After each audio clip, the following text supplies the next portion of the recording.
जय Hind friend. Class 20 में आपका स्वागत है। तो आज हम पढ़ेंगे वर्णमाला।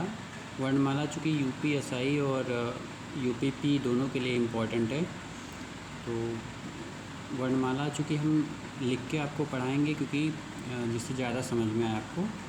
तो आइए हम अपना टॉपिक शुरू करते हैं। वर्णमाला। वर्णमाला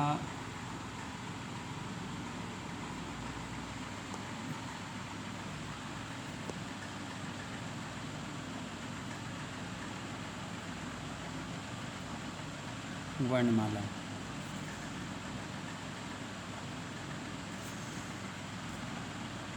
वर्णमाला अच्छा, वर्णमाला होता क्या है? तो वर्णमाला यानी कि वर्णों का व्यवस्थित क्रम होता है। वर्णमाला क्या होता है? वर्णों का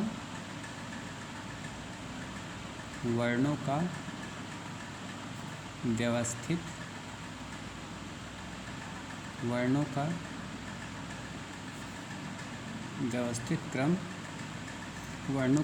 क्रम होता है वर्णमाला। जैसे कि मान लीजिए कि ये फूल है ना, ये गेंदे का फूल है, और इस गेंदे के फूल को अगर हम एक धागे में पिरो दें तो ये क्या बन जाता है? हमारी एक माला बन के तैयार हो जाएगी। बट अगर हम यहीं पे क्या करते हैं कि एक गेंदे का फूल लेते हैं, एक गुलाब का लेते हैं और इसमें कांटा लगा देते हैं, है ना, फिर लकड़ी लगा देते हैं, फिर यहीं पे एक पत्थर लगा देते हैं, तो क्या बन जाएगी?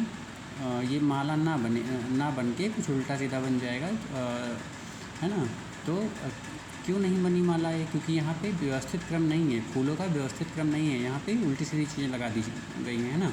और यहाँ पे चूँकि गेंदे के सारे फूल व्यवस्थित क्रम से लगाए गए हैं, इस वजह से एक हमारी ये क्या बन जाएगी? माला बन जाएगी। इसी प्रकार वर्णों को हम व्यवस्थित क्रम में जब लिखते हैं तो वो हमारी वर्णमाला होती है। जैसे कि ये निश्चित है कि छोटा आ के बाद बड़ा आ ही आएगा, यानी कि छोटा आ के बाद हमारा बड़ा आ आएगा, है ना। बट अगर हम छोटा आ के बाद अगर हम का लिख दें, छोटा आ के बाद में अगर हम का लिख दें, है ना, या ज लिख दें, तो यह हमारा क्या होगा? व्यवस्थित क्रम नहीं रहेगा, है ना। तो ये हमारा क्रम जो है गलत हो जाएगा, है ना। इस वजह से वर्णों के व्यवस्थित क्रम को हम क्या कहते हैं? वर्णमाला कहते हैं। अच्छा, वर्णमाला तो हमने जाना, लेकिन अब वर्णमाला मीन्स वर्णों की माला। अब हम जानते हैं कि वर्ण किसे कहते हैं, है ना। तो वर्ण किसे कहते हैं? तो आइए हम एक फैक्ट लिख लेते हैं कि वर्ण, है ना, हेडिंग डालते हैं वर्ण।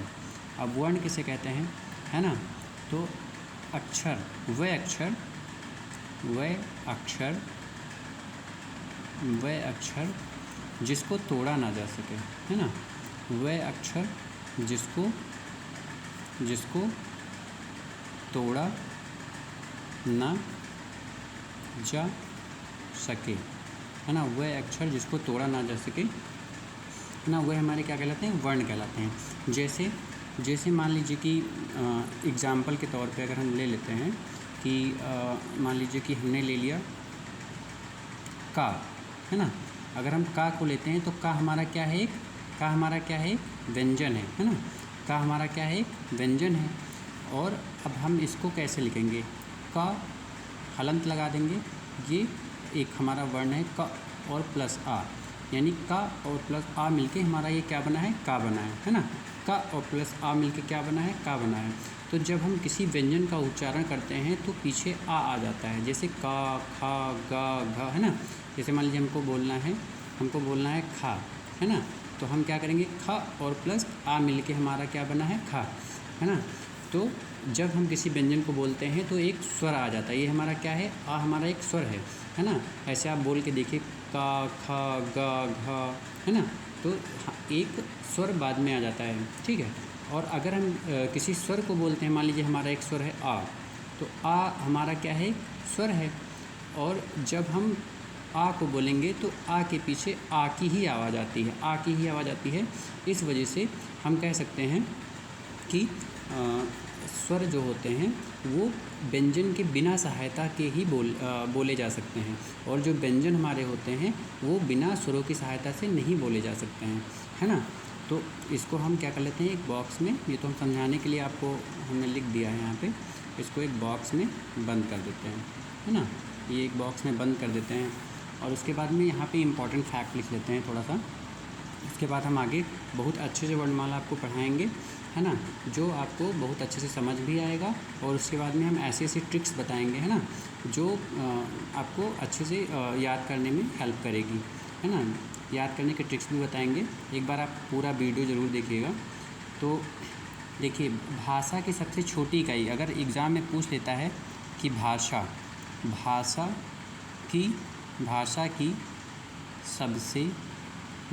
की सबसे छोटी इकाई, भाषा की सबसे छोटी इकाई, है ना, भाषा की सबसे छोटी इकाई। तो भाषा की सबसे छोटी इकाई को हम क्या कहते हैं? भाषा की सबसे छोटी इकाई को या तो हम वर्ण कहेंगे, है ना, वर्ण हो सकती है या फिर ध्वनि हो सकती है ना। भाषा की सबसे छोटी सार्थक इकाई एग्ज़ाम में अगर आ गया कि भाषा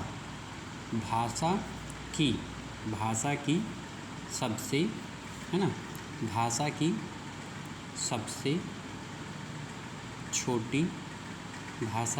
छोटी सार्थक इकाई, है ना, आ जाए कि भाषा की सबसे छोटी सार्थक इकाई। भाषा की सबसे छोटी सार्थक इकाई तो हमारी क्या होगी? तो अगर सार्थक पूछ ले तो भाषा की सबसे छोटी सार्थक इकाई जो होगी वो शब्द होगी, यानी कि जहाँ से कोई अर्थ निकले, है ना, जहाँ से कोई अर्थ निकले। ठीक है, जैसे हमने कहा का, मान लीजिए समझाने के लिए हम इधर लिख देते हैं। जैसे मैंने कहा का, तो ये क्या हो गया? भाषा की सबसे छोटी इकाई हो गई, यानी कि एक वर्ण है जो कि भाषा की सबसे छोटी इकाई है ना। और अगर हम मौखिक रूप में इसी को बोले का, तो ये एक ध्वनि हो गई, है ना। तो ये क्या है? भाषा की सबसे छोटी इकाई जो है वर्ण या ध्वनि होती है। लेकिन का कोई अर्थ निकल रहा है? नहीं निकल रहा है। लेकिन अगर इसी में हम माँ और प्लस ला मिला देते हैं, का म ल, है ना, का म ल, कमल, तो इसका क्या अर्थ निकला कि ये कमल एक फूल होता है ना। तो क्या हो गया कि भाषा की सबसे छोटी जो सार्थक इकाई होगी, यानी जिसका अर्थ निकलेगा, वो हमारा क्या होगा? शब्द हो जाएगा, है ना, वो हमारा क्या हो जाएगा? शब्द हो जाएगा। अब हम आ जाते हैं वर्ण के भेद। वर्ण, एक बार आप वीडियो पूरा देखिएगा, बहुत अच्छे से समझ में आएगा और आपका एग्ज़ाम में बहुत हेल्प करेगा, है ना। वर्ण के भेद, उसके बाद जब वीडियो ख़त्म हो जाएगा फिर हम आपको अच्छी सी ट्रिक देंगे वर्णमाला के लिए, जो आपको याद करने में इतना हेल्प करेगी, है ना, फिर आप भूल नहीं पाएंगे। एक बार बस खूब अच्छे से आप वीडियो को देख लीजिएगा और चाहें तो आप नोट डाउन भी कर सकते हैं, है ना, हमारे साथ में वीडियो को देखते देखते नोट डाउन भी कर सकते हैं, अपना नोट्स भी बना सकते हैं। तो देखिए, वर्ण के भेद अगर कोई पूछे तो हम कह सकते हैं कि वर्ण के भेद होते हैं स्वर, है ना, स्वर, और एक होता है हमारा क्या? व्यंजन, है ना। एक हो गया स्वर और एक होता है व्यंजन। अच्छा, आप स्वर किसे कहते हैं? एक स्वर हो गया और एक व्यंजन हो गया। वर्ण के भेद कितने होते हैं, है ना? तो एक स्वर हो गया और एक हमारा व्यंजन हो गया। ठीक है, अब स्वर किसे कहते हैं? ठीक है, तो स्वर किसे कहते हैं? तो स्वर के लिए स्वर की डेफिनेशन लिखते हैं कि जो भी वर्ण, है ना, जो भी वर्ण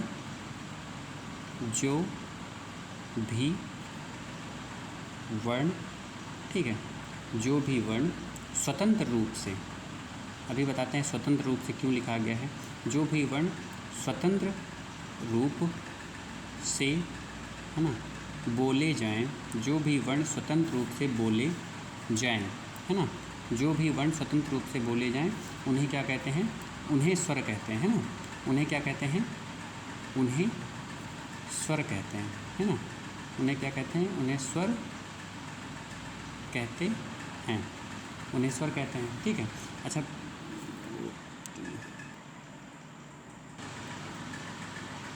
व्यंजन किसे कहते हैं?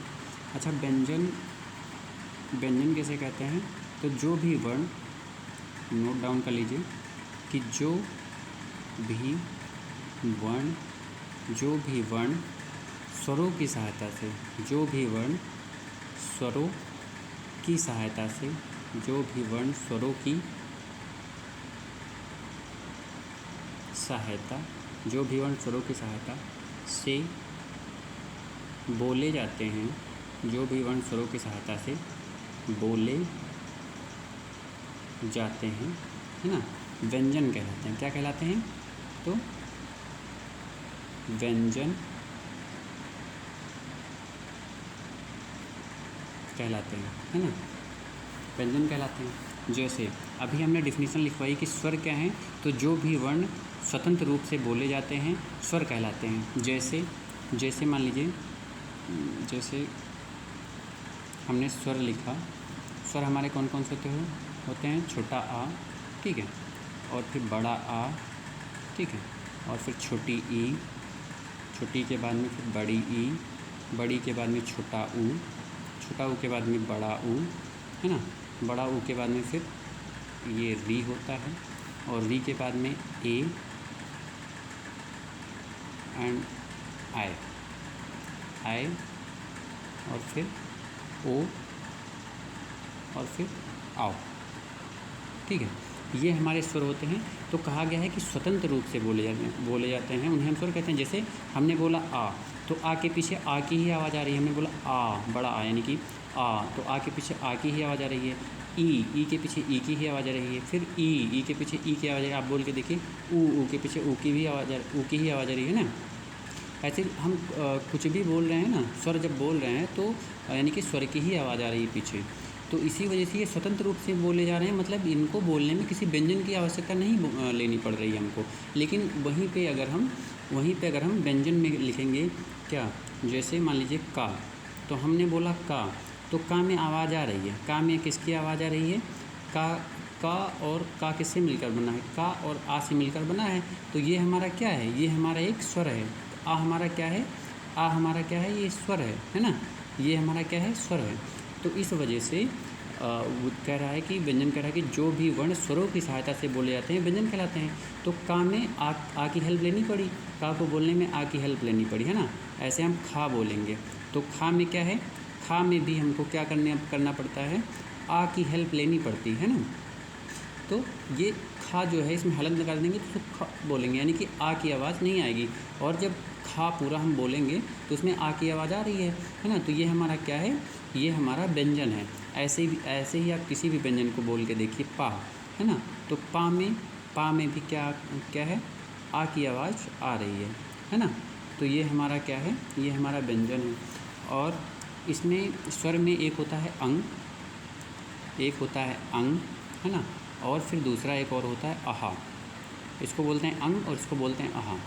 अच्छा, इन दोनों को अगर हम एग्ज़ाम में अगर अंग और आहा दोनों को साथ में पूछ लिया जाए कि ये क्या हैं, तो इनको बोलते हैं अयोगवाह। क्या बोलते हैं? अयोगवाह। इनको अयोगवाह बोलते हैं, है ना। और अगर सिंगल पूछा जाएगा, केवल अंग की बात करेगा तो अंग को केवल पूछ सकता है, तो इसमें क्या कहेंगे? इसको हम बोलेंगे अनुस्वर। क्या बोलते हैं? अनुस्वर, ठीक है, इसको अनुस्वर बोलते हैं। और ये जो आहा को केवल पूछेगा तो आहा को हम क्या बोलते हैं? विसर्ग बोलते हैं। ये सब पॉइंट नोट डाउन कर लीजिएगा, सॉरी, बहुत इम्पॉर्टेंट है ये, है ना। एक पॉइंट बहुत इंपॉर्टेंट है, जो हम लिखते जा रहे हैं बहुत ही इंपॉर्टेंट है यूपीएसआई और यूपी पुलिस दोनों एग्ज़ाम के लिए, है ना। फिर नोट डाउन आप इम्पॉर्टेंट नोट करके लिखिएगा। स्वर अगर पूछे, स्वर, है ना, लिख लीजिए स्वर। लिखने के आधार पर स्वरों की संख्या, अगर पूछ लेगा एग्ज़ाम में कि लिखने के आधार पर, है ना, लिखने के आधार पर स्वरों की संख्या, लिखने के आधार पर स्वरों की संख्या, लिखने के आधार पर स्वरों की संख्या अगर पूछेगा तो याद रखना कि 11 बताना है ना। 11 ही होता है। लिखने के आधार पर स्वरों की संख्या जो होती है वो 11 होती है, ठीक है। ये नोट डाउन कर लीजिएगा। और अगर पूछेंगे एग्ज़ाम में, मान लीजिए एग्जामिनर ने पूछ लिया कि बोलने के आधार पर स्वरों की संख्या, अगर पूछ लिया जाए कि बोलने के आधार पर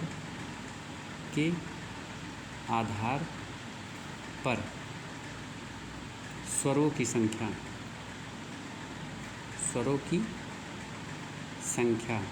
बोलने के आधार पर स्वरों की संख्या, तो हम क्या कहेंगे? 10 होती है। क्यों 10 होती है? 10 इसलिए होती है क्योंकि देखिए, जैसे मैंने बोला आ, ई, ऊ, है ना, तो ये हमने जब बोला तो ये लिखने के आधार पर तो स्वरों की संख्या को हम काउंट करेंगे 1 2 3 4 5 6 7 8 9 10 11, तो ये 11 हो जाएगी, है ना, यहाँ पे 11 हो जाएगी क्योंकि सबको काउंट किया गया। लेकिन अगर हम बोलने के आधार पर देखें तो स्वरों की संख्या 10 होगी। क्यों होगी? क्योंकि री जो होता है, ये जो री है, तो री को जब हम बोलते हैं तो पीछे किसकी, रा की आवाज़ आ रही है ना, रा रा रा हमारा क्या है, एक व्यंजन है। इस वजह से बोलने के आधार पर स्वरों की संख्या में 10, इन्हीं 10 को काउंट किया जाता है, री को नहीं काउंट किया जाता है ना। तो री हमारा बोलने के आधार पर जब भी पूछेगा तो हम क्या करेंगे, 10 को ही टिक करते हैं, है ना। अब हम आगे आ जाते हैं स्वरों का प्रकार। अब हम आगे क्या पढ़ते हैं, स्वरों का प्रकार, है ना। तो इम्पॉर्टेंट नोट डालेंगे, स्टार बना के लिख लीजिए कि स्वरों का प्रकार, है ना, स्वरों का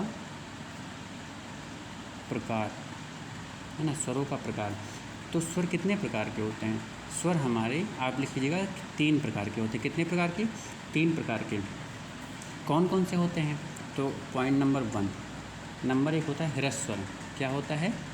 ह्रस्व। अब इसको याद करने की इतनी बढ़िया ट्रिक बताएंगे हम, एक बार वीडियो पूरा एक बार समझ लीजिए उसके बाद, है ना। क्या होता है ह्रस्व स्वर? इसको काट देते हैं थोड़ा सा, है ना। ये होता है ह्रस्व स्वर। अब ह्रस्व स्वर जो होते हैं, देखिए स्वरों का प्रकार, स्वर 3 प्रकार के होते हैं। नंबर 1 ह्रस्व स्वर, है ना। नंबर 2 पे होता है दीर्घ स्वर। नंबर 2 पर क्या होता है? दीर्घ स्वर। नंबर 2 पर हमारा आएगा दीर्घ, ये घा है, घा, दीर्घ स्वर, दीर्घ स्वर, है ना। और नंबर 3 पे आ जाएगा हमारा, क्या आ जाएगा? प्लूत स्वर। इसको क्या कहेंगे? प्लूत स्वर। नंबर 3 पे आ जाएगा प्लूत स्वर। नंबर 3 पे हमारा प्लूत स्वर है। अब देखिए, अब ये हमारा क्या है, स्वरों का प्रकार कितने प्रकार का, स्वर कितने प्रकार का होता है? स्वर होते हैं हमारे 3 प्रकार के। स्वर कितने प्रकार के? 3 प्रकार के। नंबर 1 ह्रस्व स्वर। नंबर 1 कौन सा हो गया? ये हमारा ह्रस्व स्वर, है ना। नंबर 2 हो गया कौन सा? दीर्घ स्वर। और नंबर 3 पे क्या हो गया? प्लूत स्वर। ठीक है, अब इनकी डिफिनीसन देखिए। अब ह्रस्व स्वर किसे कहते हैं? अब हेडिंग डाल के लिखिएगा कि जिसे बोलने में, याद करने के लिए हम आपको बता दें कि जिसे बोलने में, आप अपनी भाषा में बता दे रहे हैं कि जिसे बोलने में, है ना, कम समय लगता है। क्या? कम समय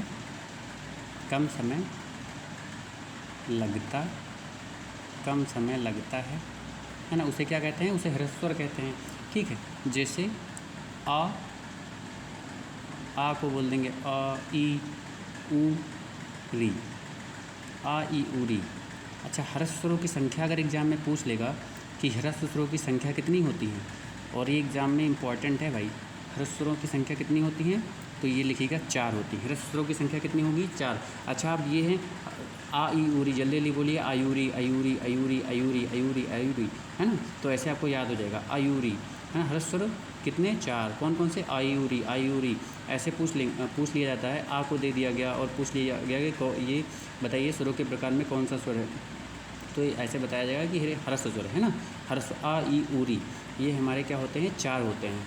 और अब दीर्घ स्वर, दीर्घ स्वर को मतलब डिफ़ाइन करते हैं अगर, तो इसको अपनी भाषा में कह सकते हैं कि ह्रस्व स्वर से जिसमें दुगना समय लग जाता है, जिसे बोलने में, यानी कि जिसे बोलने में क्या करता है, क्या होता है कि ह्रस्व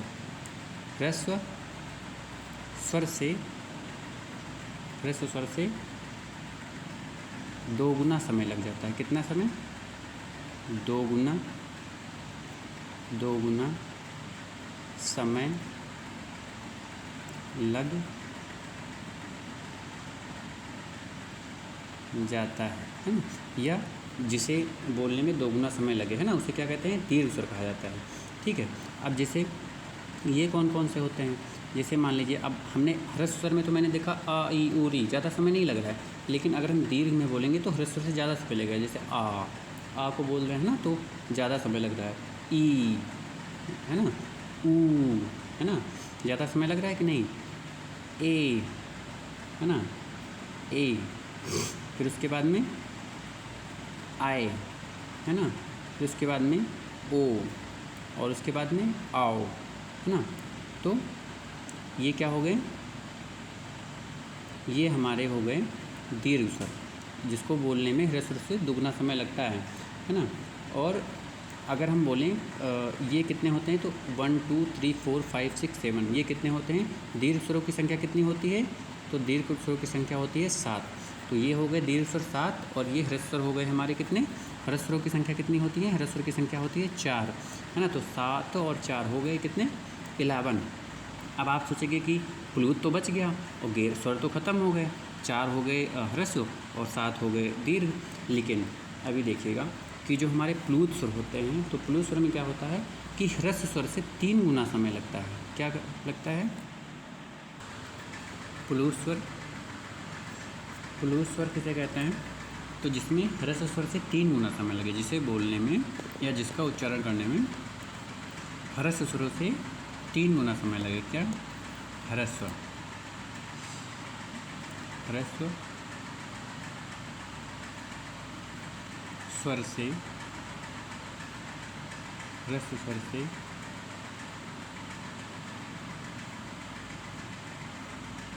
3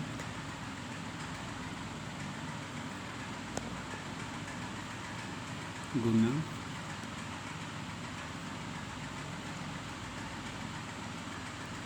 समय लगे, यानी जिसको खींच कर बोला जाए, यानी कि अपनी लैंग्वेज में कह सकते हैं कि जिसको खींच कर बोला जाए, जिसको खींच कर बोला जाए, है ना। जैसे जैसे जब हम बोलते हैं ओम, है ना, तो देखिए ओम में ओम, है ना,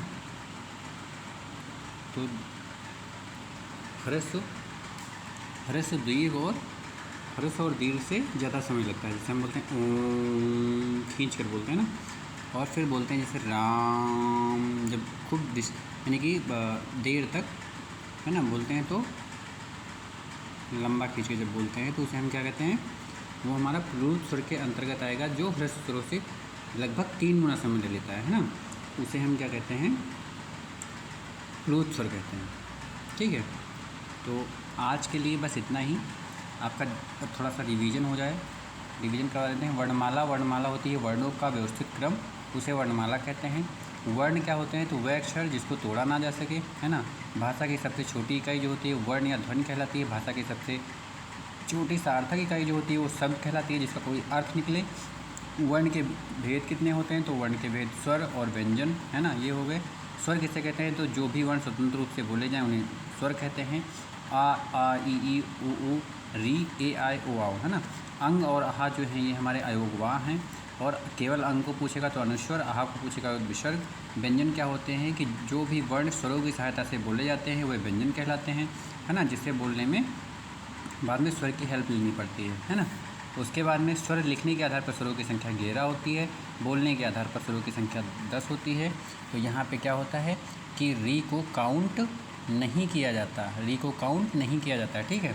और स्वरों का प्रकार 3 प्रकार का होता है, ह्रस्व, दीर्घ और प्लूत स्वर, है ना। तो जिसे बोलने में कम समय लगता है, आ ई उ री, है ना, आ ई उ री ये 4 होते हैं, दीर्घ स्वर 7 होते हैं, और प्लूत स्वर जिन्हें हम खींच कर बोलते हैं ना। तो आज के लिए बस इतना ही। जय हिंद। आपको अगर वीडियो अच्छा लगे तो लाइक, शेयर एंड सब्सक्राइब कर दीजिए।